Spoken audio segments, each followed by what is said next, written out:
Good morning, everybody. We are back for more writing shenanigans. So thank you very much for joining me today. We're going to wait for everybody to join us. I'm just watching all these little hellos coming in. Hi, everybody. Hi. Hello. Hello. Silver Hill's back. Good old Silver Hill. And we've got Holly and Ellis. We've got Amy, Lauren, Matilda. Something I can't pronounce. Brindy. Hi, Brindy. Ellis, me. I don't know what that means. Ellis, you're just a little bit too cool for me, I'm afraid, this morning. Hi, Silver Hill. Hello, Julie. I'm all right, thank you very much. Yeah, not too bad, Silver Hill. Doing okay. I've been out for a nice dog walk already this morning, so yeah, all right, actually. I hope you are too. Sunrise Trinity. Hi, Emma Carroll. Hi, Sunrise Trinity. Hello. Oh, this is lovely, guys. Thank you so much for coming back. Really nice to see you. I'm from Derby, says someone. And it's my birthday, says Claire. Oh, well, happy birthday to you. What a lovely way to spend your birthday. It's a Thursday.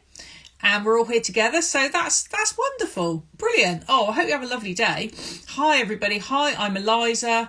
Oh, this is very nice, guys. Thank you so much. Really nice to see you all. So, the sun was shining here this morning, which was quite astonishing, I have to say. And it was even warm enough to open a window for a few minutes. So that was, I felt that was progress.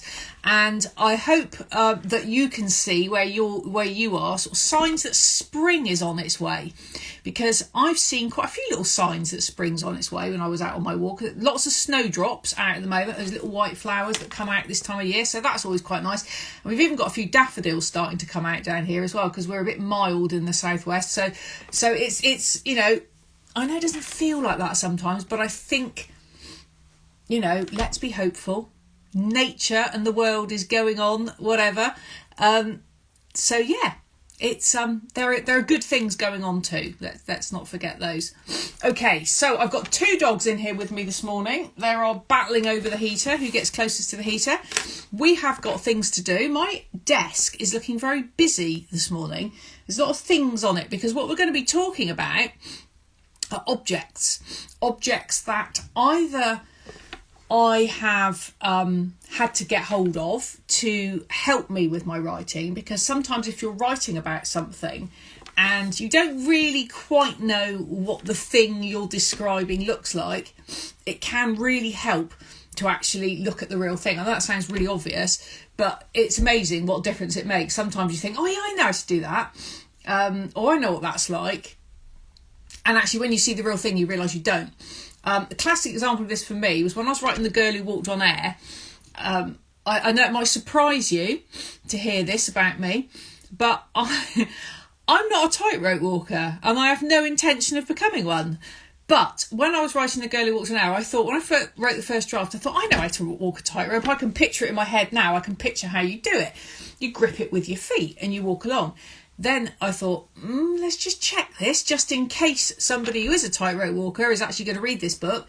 And when I watched tightrope walkers online and watched, I don't know if any of you have seen it, an amazing film called, I forgot what it's called now, but it's about the French guy who walks between the Twin Towers in America. You realise that actually you don't grip with your feet at all. It's nothing to do with that. It's actually to do with your balance. And so I was quite glad that I'd actually, you know, got the information right. So the example I'm going to show you this morning is not tightrope walking, don't worry, but it's to do with this book here, which was my very first book called Frost Hollow Hall. Now, if you have read this book, you'll know what I'm talking about. If you haven't, please don't worry. But what happened with this book was the story is about a girl who goes ice skating on a frozen lake, and when she's on the lake, something happens. Basically, the ice cracks and it all goes a bit wrong. But what she discovers during that experience is something which then triggers the rest of the story. Now, I've watched Dancing on Ice. Well, I haven't watched it very much, but I have watched it enough to know what an ice skating boot looks like. So there was me thinking, I know what an ice skating boot looks like. Yeah, that's fine. And I wrote the scene where she puts on the ice skating boots and da-da-da-da-da. That's all great. And then I thought about it. And I think somebody said to me actually, oh, have you actually seen what a Victorian ice skate looks like? A proper old Victorian ice skate. And I hadn't. So went on trusty old eBay. And lo and behold, came across these. Now, I might have, if you've ever seen me in an event before, you might have seen these before. But I came across these. Now, look at those. Now, that is a pair of Victorian ice skates. I went ice skating and broke my dad's elbow. That is a good reason not to go ice skating, I would have said. I hope your dad's okay. So, if you look at those, you can see that, I don't know about you, but I don't think anyone on Dancing on Ice wears ice skates like that. So, I had to go back and rewrite my scene. And what I realised was that people had, especially people who weren't very wealthy and couldn't afford, smart leather boots and all that sort of thing, actually wore these. And they're just blades that fit on the bottom of your shoe, and you can change the size of them to fit the shoe, and anyone can wear them. So, and of course, back in Victorian times, winters were colder. I know this, being a weather nerd. So yeah. So when I wrote the scene, this is what I wrote, and I'm just going to read you the little bit about when Tilly is about to put the ice skates on with it, and bearing in mind that this was the bit I had to rewrite. So she's with a friend called Will Potter, and this is what he does. Crouching on the grass, he pulled the skates from his jacket. They were odd-looking things, part wood, part leather, part blade. The wooden bit was shaped to fit snug against the boot sole. On Will's great feet, they did fit perfectly. He then fastened 2 leather straps over his toes and at his ankle to keep them firmly in place. Okay, so that's what, so these, although it's only the metal bit, it actually would have had straps and things. Okay, so that's my first example of what I'm talking about, this idea that objects sometimes work their way into your story and become quite a big thing. And the other thing to bear in mind is that that's a really nice little thing to have, a really nice little visual kind of thing that takes you into the story. I've got, what else have I got here on my desk? Okay, so Letters from the Lighthouse was the next book that I did this for. And in this rustling bag here, rustle, another eBay discovery. And apologies if you've seen this before. They are a bit rusty, yeah, because they're quite old. Was this, when I was writing Letters from the Lighthouse, I thought, oh, I want to have a look at what one of these looks like. Now this here, in this box, is, you can probably guess it, and it was in much better nick when I bought it. It actually was a proper box. This is a child's gas mask, and it's very small and very weird looking. See, it's got small written on the strap, and that's what it looks like. And you can see it's a really old one because it's sort of pretty much in the sort of state those ice skates are in. It's kind of tatty and old, but it made me aware of what you had to carry around with you all the time if you were a child in the war. And it kind of makes me think about us today, actually, as well. Just the fact that we have to carry masks around with us, don't we, to protect ourselves against things. So Olive and Cliff's situation in Letters from the Lighthouse, maybe not quite so different. But this has also got somebody's name on it, look, G. Sheldon. I don't know who G. Sheldon is. I mean, it could be Georgina Sheldon, it could be Gillian, it could be George, it could be anybody. But how amazing. Yes, Year 6 at Silverhill, I've seen that already, you're quite right. But that's another little thing, a little image in my head that I used in the book when I was thinking about Olive and Cliff walking around with their boxes, their little gas mask boxes that they would have had to carry with them all the time. Okay, right, my next thing for you was in Secrets of a Sun King. Don't worry, you're going to be doing some work in a minute. Secrets of a Sun King is the book that comes after Letters from the Lighthouse. It's sort of got the Sky Chasers in the middle as well, but this is the next book I'm going to talk about. Now, with this book, when I've talked to students about this book, you know so much more about the Egyptians than I did when I started writing this book. I can tell you, I didn't study the Egyptians at school, so I didn't know about these things. eBay again, by the way. Oops, wobbly head. So I didn't know about canopic jars and what canopic jars had in them. So, it's such a great thing to write about, I have to say. Body parts in jars. I mean, it's a gift, isn't it, really? So what I do when again, it's like a little prop for me. It's also a little thing to make me look at what one might have looked like. And I did go to the British Museum as well to have a look at the real thing. But inside here is a texture, I guess we would call it. And I ask people to stick their finger in there and feel it, because to try and guess what might be in the Canopic Jar in Secrets of a Sun King. But again, because I didn't know what a Canopic Jar was, I actually had to find one and have a look at it properly, not just from pictures, but to actually sort of see it in the flesh to get an idea of what I wanted to write about. And this is the moment where Lil actually unwraps the Canopic Jar for the first time. The box was full of musty straw. Digging my hand in, I could feel something cold and smooth. At first glance, it looked like a metal jar or vase or some sort. I took it out, holding it to the light. My breath caught. It was without doubt the most incredible thing I'd ever seen. The jar had a stopper in its neck that wouldn't shift, so not like this one, which nearly fell off. It was fascinating, that stopper, shaped like an animal's head, with the long, pointy snout and stand-up ears of Anubis, the Egyptian god who guided souls to the underworld. Okay, so and there's a bit more, but that's the point, that I had that in front of me when I was writing that scene. So those were objects. That's objects that have kind of helped me make something that I had in my head feel a little bit more realistic. Okay, now there's another way you can use objects in writing as well. And that's what we're going to do now. And we're going to look at objects as writing prompts, things that give you, and I guess in a way, these have been writing prompts for me because they've helped me write something more accurately. So I'm going to show you 2 objects now, okay? And I'm going to ask you the same 4 questions for both objects. But I'm going to show you the objects one at a time. So I'm going to ask you so I'm going to show you one object. I'm going to ask you 4 questions. Then I'm going to show you a second object, and I'm going to ask you the same 4 questions. Now, obviously, you haven't seen these objects before. Not even you, Silverhill, have seen this object before, I hope. But what I want you to do is use your imaginations. All right, so, there's no right or wrong answers to these questions. It's all about you, a bit like we've done with other things, all about you using your imagination, okay? And then I'll tell you what you're going to do next when we get there. Right, are we ready? So you're going to need a pen. You're going to need your bit of paper. I've got our little notebook here, look, with it all written down, what we're going to be doing. Look, very organised. Don't be fooled. And when you're ready, I'm going to have a slurp of tea. Got the Moomin mug back today, look, just to get us inspired.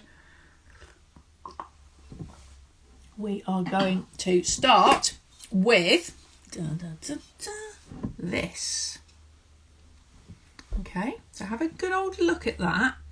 It's a mask, I guess, or some kind of, I don't know, it's chipped, it fell off the wall. Well, I bought this on my travels in Ecuador, which is in South America. And I saw it hanging on the wall in a little cafe we were in. And I really liked it. And I thought, I'm going to buy that. So I don't know anything about it. I don't know how old it was. All I can tell you is where it came from. All right, so look at that, long and hard. Okay, so I can't tell you anything about it other than it came from South America. And there we go. It's got a chip in it where it fell off the wall. Right, so here's your 4 questions for this object. First of all, who owns it? Now, not me, obviously. We're using our imaginations now. So, who owns it? In your imagination, who does this actually really belong to? My grandpa's been to Ecuador. Lucky man. It's an amazing country. Okay, so that's your first question. Who owns it? Is it heavy? Yes, it is quite heavy, actually.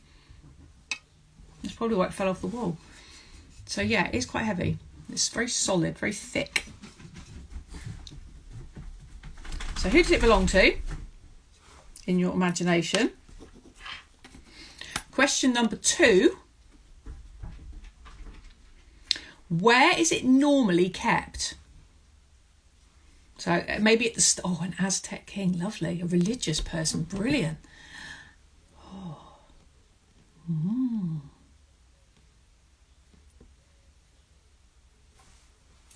The princess of ancient Egypt, a girl detective. Oh, some lovely ideas here. Well done, guys.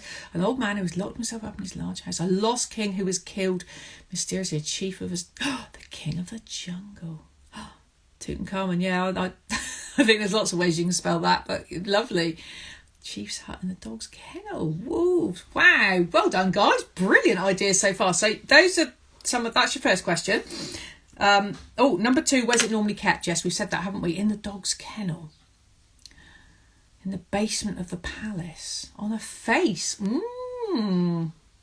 Very good. In a tomb. Nice one, Ellis. That's a good idea. Attic. Yeah. Mountain. Oh, nice. So all these things are brilliant ideas, guys. Well done. So my next question for you is, what's its function? What's it actually meant? I'm just gasping. A glass case guarded by a spell. Being locked in a chest for centuries, in a bedroom for centuries. So what is its function? What's it actually made to do, this mask? Does it protect somebody?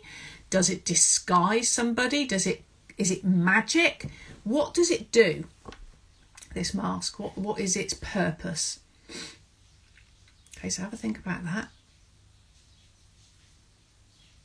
I'm just reading all your answers coming in. They're amazing. Labyrinth in a secret tomb. To disguise the empress when she goes out. Very nice. To open the Egyptian pyramids. Give them good luck. Oh, to intimidate her enemies. Very good. Okay, and my final question, and this is something actually, a little taster of what we're going to be talking about next week. Who wants this mask? Somebody who hasn't got this mask at the moment, who doesn't own it, wants it for themselves. Who is that person? So who is the person who doesn't have this yet and wants it? There we go.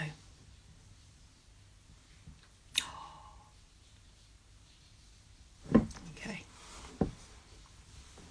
Just get rid of that little notification up there.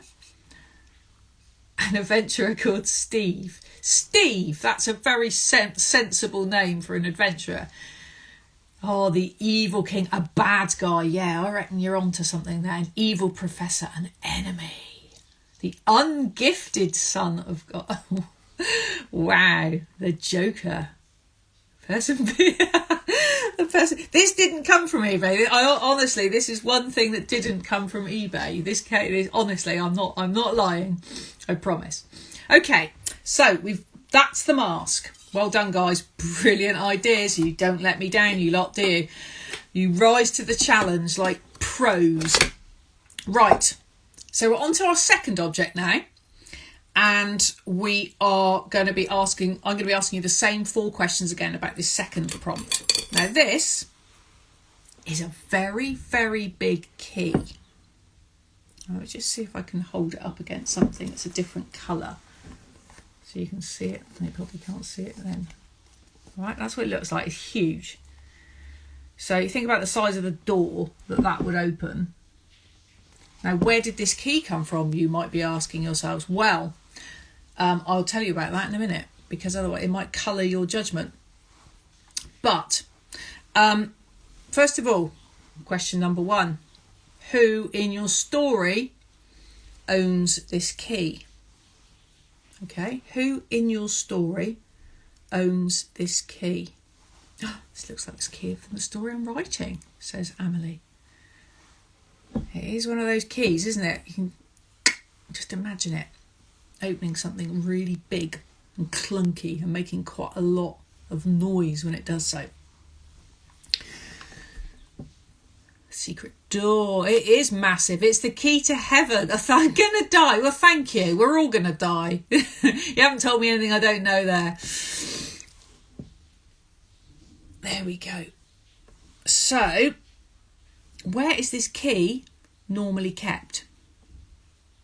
So, Where is its, not hiding, it might be a hiding place, or it might just be that somebody, I don't know, wears it around their belt. It might be that someone keeps it under their pillow because it's very important. Hi, Abby Longstaff. It's really up to you. Okay, but where it's normally kept kind of tells you about its importance, I guess, really. And what it's like in its in a normal day. Where you're going to find this key hanging up? Next question: what's its function? What does it do? So basically, what does it open or lock? So is it a door? Is it a chest? Is it a secret passage? Is it a crypt? Is it an attic? What does that key open? Is it a castle door? Is it, I don't know, you're the brains behind the operation this morning, so come on, where does this what does this key open or lock? It could be dangerous. And underground. So we're still talking about death there, aren't we, W Temple? You're on one this morning. Opens the old log cabin in the forest. Opens the punishment room. Ooh. Secret kingdom. What are they made of? Well, this is metal, iron, I guess. And it's got that smell, that metally sort of smell that makes your hand smell. So the key is metal, and it's heavy. It's solid. It's a really proper old key. And this is made of sort of clay. Don't know if you can hear that. You probably can't. But it's it's just like almost the sort of stuff that a brick would be made of, really. That's quite heavy and quite brittle. And final question about the key. Who wants it? Who wants this key? Somebody who doesn't currently have this key wants it. So who is that? Now, we've had some really nice ideas about this already. Things, people saying, it's a bad guy. It's the, it's an evil professor. So in stories, you often get someone, don't you, who's challenging the hero to get the treasure, if you like, whatever that treasure might be. And in Secrets of the Sun King, it's Howard Carter. Howard Carter is trying to get to the tomb and discover the tomb, and the kids are trying to get something back to the tomb. So think about that as well. Think about who also wants that thing. Okay, right. How are we doing? My main character is not a bad guy this time. Okay, well, that's good to hear. Somebody wants to let their brother out of the punishment room. Princess wants to get this key because it locks her in her castle. That's interesting. I wonder why you'd want to be locked in your castle. What's outside that's making it so scary you want to be locked in? My bad guy wants the mask. Carter. So I'm guessing Howard Carter. Someone from the normal world who believes the kingdom is real, but no one else does. And he's trying to find a way into the kingdom. Very nice. I like that. It's brilliant. Lots of ideas coming in here now, guys. Thank you so much. Well done. Okay, now I want you to hold on to your ideas. I'm also just mindful of the time because I don't actually know what the time is because I haven't got my computer here with me this morning. It's having a new battery fitted. So I will have to check that in a sec. It's the key to the wall that surrounds the city. That's a lovely idea. But talking of time, it's time to introduce our old friend. See, I hadn't forgotten. No.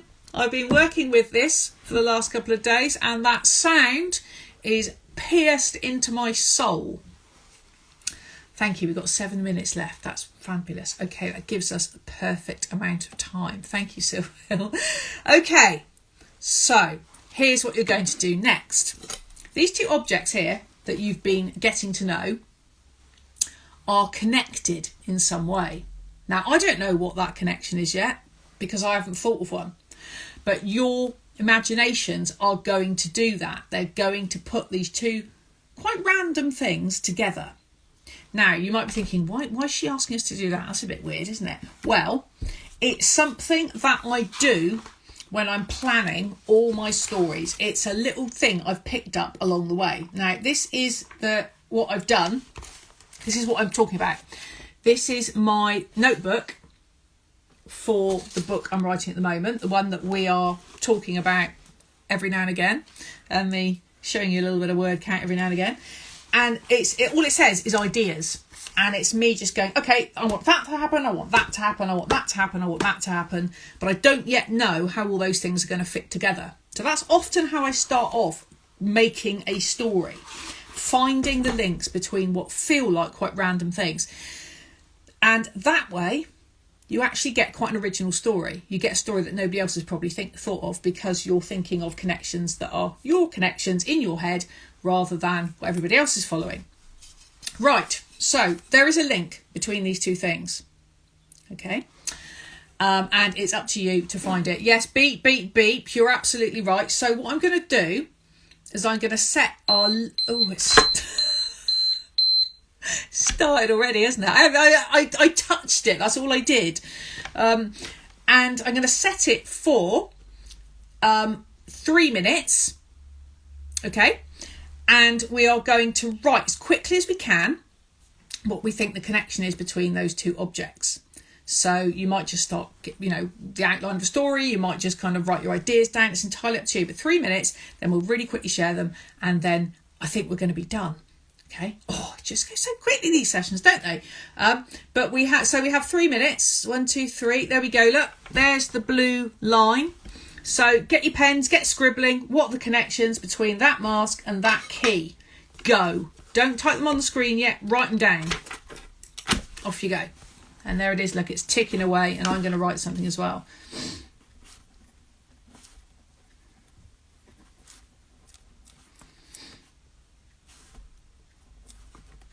I can hear it ticking.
Have a look.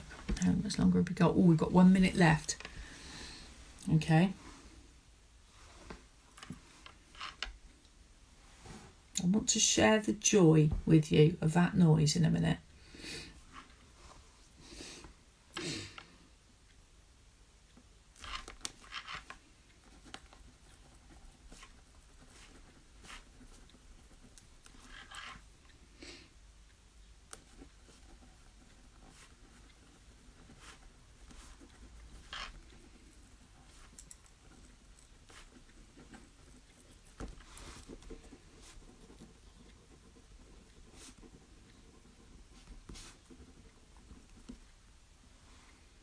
Nearly there.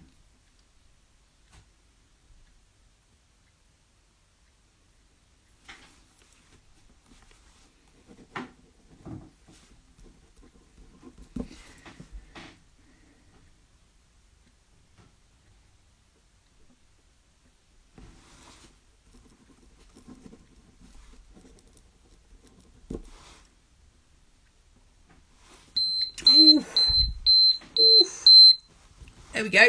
Right, so that's our 3 minutes up. It's amazing. 3 minutes seems quite long, doesn't it, when you're kind of at it? So that's how much I wrote. So a sort of a page. Well, that's not page really. It's double spaced. Who am I kidding? But page, and I didn't even get to the mask. I was just writing about what the key was going to open. So let's have a look at your ideas very quickly here. We have got the key to a passage that leads to a secret dungeon full of the king's stolen treasure. Oh, fantastic. Oh, that's a good one. You put the key in the mouth of the mask. That is fantastic. What great. I hadn't even thought of that. Well done. Let's have a look. We've got lots of random things being written now, so I can't... but, I mean, those ideas are great. If you combine them, it unleashes a portal that the undead army can come through. Oh, guys. Oof, I feel a story coming on. It's making my hair stand up on the back of my neck. Well done. The mask keeps away evil spirits and the key lets them in. Nice. So they're actually working in opposition to each other. They link the key. Oh, wow. Leads to another world and the mask protects you from that world. Very good. Okay, so there's some brilliant ideas coming through here. Really, really well done. See, this is what happens. Sometimes there are certain things, aren't there? Certain objects that just kind of are crying out for a story. And I think what you've done there is you've picked that up and you've run with it and you come up with some amazing stuff. Well done. That is so good. And you've also come back to this as well there. Look. Well done. Right. I think we are pretty much done for today. But what I would like you to do, so just have a think, take it in, reflect over what we've talked about this morning. We've talked about how objects in stories can be really, really helpful if you are if you're trying to make a scene feel authentic and realistic. Sometimes you do actually have to study that object in quite a lot of detail so you get it right. So that's what I was talking about when I was talking about the ice skates and the gas mask and things like that. But also objects can inspire you where you can decide I want to write a story now. That is exactly what we want to hear. Thank you. So that's another thing to bear in mind, okay, that you can sometimes use them as writing prompts as well. So if you want to go off and write, please do so. Next week, we're going to be talking about villains. So a lot of you have talked about that already. So look forward to seeing you next week, and thank you guys so much again for joining me. Really lovely to see you all. You have rocked this morning, as I would have expected you to, because you're just so awesome. Well done. Happy writing. Have a wonderful weekend and see you next time. Bye bye.